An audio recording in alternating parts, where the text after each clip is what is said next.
Today we have Chip Block, a financial planner for Ascent Advisors. He's going to talk through the 7 retirement risks.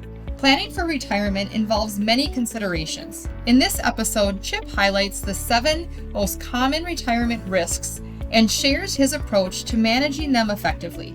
Tune in for valuable insights and strategies to secure your financial future. You are listening to the Legacy Leaders Podcast with Cassie Munger and Rachel Bork, powered by Ascent Advisors. Our discussions will focus on all things related to ag business planning, transition and succession planning, estate planning, and everything in between. Planning for change is inevitable, and keeping focus on the priorities and objectives of everyone within the family and business should always be top of mind. Tune in as we hear from special guests, peers, and industry experts to discuss topics we can all relate to. Well, welcome back, Legacy Leaders listeners. We have, again, Chip Block with us today, our financial planner with Ascent Advisors. And today he's going to talk about the 7 retirement risks and why they're risks and maybe something to consider with each of them. So let's start this conversation out, Chip, and talking about what are those 7 risks that we need to consider. Sure. Yes, the 7 most common retirement risks. The first one I've got listed here, I think I'll just go through them quick, give a quick blurb for each, and then we'll sort of talk about whatever we want here. First one I've got is longevity risk, which is living too long. And I put this one first. I think this is the biggest risk out there is the longer you're on the planet, the more likely you are to run out of money before you die. Yeah. Second one I got there is mortality risk, which is dying too soon. Actually doesn't come into play in quite as many cases as you would think, but if there's like some big pensions out there or a decent chunk of money is coming from 2 social securities, it can play a pretty big role. Okay. But healthcare risk, this is broken up into 2 parts, chronic and acute. Okay. So acute healthcare risk, basically that's taken if you break your arm. Once you hit 65, that's taken over by Medicare, but if you're retiring before 65, that can be a big risk.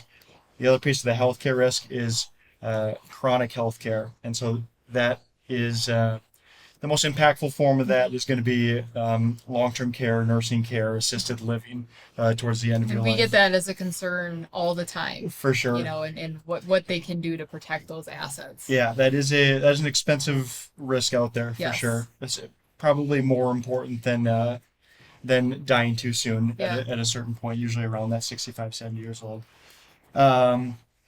Now for the fun ones, I've got inflation, which we've seen a lot of in the last maybe a year or 2, hard 3. to control. Too. Yes, tough to control, but inflation risk is definitely something in retirement. You need your money that's sitting on the sidelines, at least outpacing inflation, because we know that 20 years from now, something that costs $100 a day is going to cost $150, $160, $170 20 years from now. And because of inflation, market risk is something that impacts retirement. Is if we need our money to outpace and outgrow what inflation is, a lot of times people do that by investing in the stock market. There's some risk to that. Sequence of returns risk is number 6 here. Tell us a little bit about that. Yes, let me tell you about sequence of returns risk. This is mostly impacts people who are just entering retirement, and the idea behind it is that if you retire, if the market takes a dip in the first year, 2, 3, 4 years of retirement, has a big drop like we saw in 2020, 2022, big downturns in the market early on in retirement can really derail your retirement plan quickly, depending on how it is set up. Okay. So if you've got a lot of market risk in because the idea is that if you need $120,000 to live off of every year, you're going to take that $120,000 regardless of what the market does. If the market stays level, goes up, goes down, you still need that $120,000 to pay bills. Yeah. So if the market goes down, you're still taking that big draw, and that's much more impactful when the money in your account is worth less and you're drawing it. So having some things in place to have money that's not impacted by the market, and allowing time for your account balances to recover before taking those And dollars. that's kind of just being more diversified in your portfolio Yeah. is what that is. Yeah, there's a couple of ways to do it.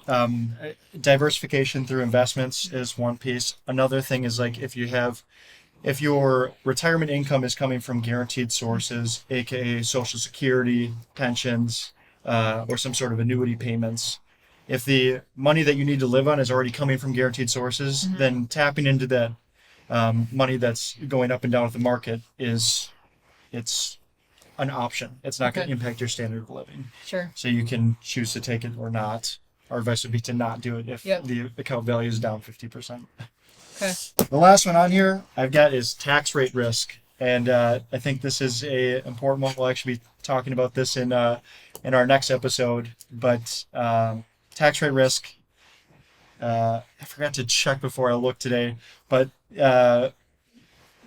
42, 36, 38, 42, somewhere in there, $1 trillion is the national debt right now. Wow. We're paying, historically speaking, we're paying some of the lowest tax rates we ever have. And so low taxes plus massive debt is not a good thing when it comes to balancing the budget in the government.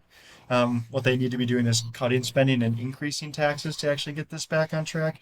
But regardless, there's an opportunity there, but that's something to watch out for is, will taxes be higher in the future? If so, maybe how much higher, and what are some things We're we going to need get to into manage that, much more next week. I wanted to touch on, when we talked about kind of that most important, risk to really consider is longevity, and something that's maybe overlooked. And I think about this a lot as we work with our clients, as sometimes that leading generation or that senior generation, they want to just sometimes give the farm away, and say, you know what, I want to stay in the business. I want my kids to have it. But as we look at long-term planning, a lot of times it has them running out of money, maybe even really early. But if they live till 80, 90 plus years old, what are they going to do? Sure. And so it's something we talk about a lot because I think we all laugh sometimes and say, yeah, I'm never going to live till I don't want to be here that long. Yeah. I think we joke about that a lot. But I think too, I think there's a compelling argument why we may live longer and why we think that actually longevity, isn't something that's going to continue to increase. I think there's compelling arguments for both.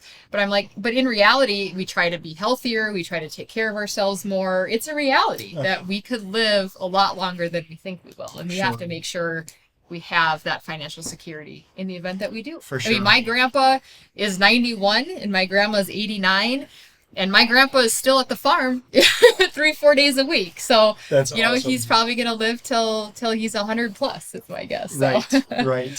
Yeah. I think a lot of these risks are sort of interwoven with each other, but that's another piece of it too, is like, let's say you live till 90. Well, is it really just like, okay, we're living a good life. All of a sudden, boom, we just die in our sleep peacefully. That's how we all would like to go when it's our time, right? But in a lot of cases, it goes back to that chronic healthcare risk and that long-term care need. A lot of times, it's not a fun topic to talk about. A lot of times that death ends up being a little bit more dragged out and expensive and hard on family members. And, and like I said, that's the reality of it. But it absolutely is. And to be honest, it hits home for me a lot as I talk about that. My grandma, 89, just went in a nursing home a few weeks ago. We knew the time would probably come, but it's hard on the family, and there's things that then take place when you think of how you're going to pay for that nursing home stay that you hadn't really thought about, or you thought you had planned for that event taking place, and then realizing you maybe didn't have things set up the way you should have, and we get that a lot with our clients. How do we prevent our assets from the nursing home, taking them away? Right. We get that all the time. So, know that there's solutions and there's options out there, but you need to talk through it. You need to understand what your objectives, what do you have saved up to pay for that? Or is it all tied up in assets that, may be vulnerable to that?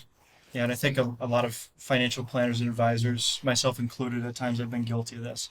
It's a topic that maybe you don't want to talk about because it's not, but our job is to show you what that risk is out there and give you potential ways to take care of it if it's something that is meaningful to you. And so absolutely. Thank you so much, Chip. And we'll talk to you next week. All right. Sounds like a plan. Thanks, Cassie.